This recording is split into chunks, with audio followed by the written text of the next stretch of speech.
മറ്റുള്ളവരെ കുറ്റം പറയാൻ നമുക്ക് വലിയ സാമർഥ്യമാണ്, വലിയ സന്തോഷമാണ്. മിക്കവരും എല്ലാവരും തന്നെ ഒരു ദിവസം ആരെയെങ്കിലും കുറ്റം പറഞ്ഞിട്ടുണ്ടാകും. ഇല്ല എന്ന് പറയാൻ പറ്റുമോ? പക്ഷേ കുറ്റമില്ലാത്ത ആരെങ്കിലും ഈ ലോകത്തുണ്ടോ? ഇല്ല.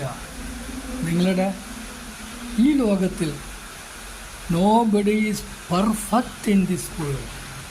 ആരുമില്ല. നിങ്ങളുടെ ഭാര്യയോ ഭർത്താവോ മക്കളോ അച്ഛനോ ആരോ ആയിക്കോട്ടെ, നോബഡി ഈസ് പെർഫെക്റ്റ്. പെർഫെക്റ്റ് എന്നുള്ളത് ഒരു മിത്ത് മാത്രമാണ്. അങ്ങനെ ഒരു സംഭവം ഇല്ല. പെർഫെക്റ്റായിട്ടുള്ള ആരുമില്ല. പിന്നെ എന്തിനാണ് നമ്മളിങ്ങനെ കുറ്റം പറഞ്ഞ് ദിവസവും കുറ്റം പറഞ്ഞ് മറ്റുള്ളവരെ കുറ്റം പറഞ്ഞ് ജീവിക്കുന്നത്? നമുക്കൊന്ന് ഒഴിവാക്കാനൊന്ന് നോക്കിയാലോ? എങ്ങനെ ഒഴിവാക്കാൻ പറ്റും? നമുക്ക് എല്ലാവരും ഈ ഉപവാസങ്ങളൊക്കെ എടുക്കാറുണ്ടല്ലോ, അതുപോലെ ഒരു ദിവസം നമുക്ക് ഉപവാസം ഇതിൻ്റെ പേരിലെടുത്താലോ? ഒരു ദിവസം ആരെയും കുറ്റം പറയില്ല. രാവിലെ 6 മണി തൊട്ട് വൈകിട്ട് 6 മണി വരെ.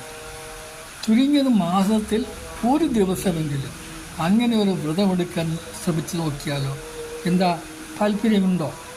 അങ്ങനെ എടുക്കുകയാണെങ്കിൽ നമുക്ക് കുറേ കുറ്റം പറയുന്നത് ഒഴിവാക്കി നമ്മുടെ മനസ്സിന് ഒരു സമാധാനവും സന്തോഷവും വരുത്താൻ സാധിക്കും. വെറുതെ കുറ്റം പറഞ്ഞ് നമ്മുടെ മനസ്സിനെ മലിനമാക്കിയിട്ടെന്താ കാര്യം?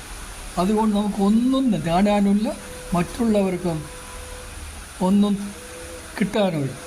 അതുകൊണ്ട് ഇങ്ങനെയൊരു സിസ്റ്റം നമുക്ക് തുടങ്ങിയാലോ?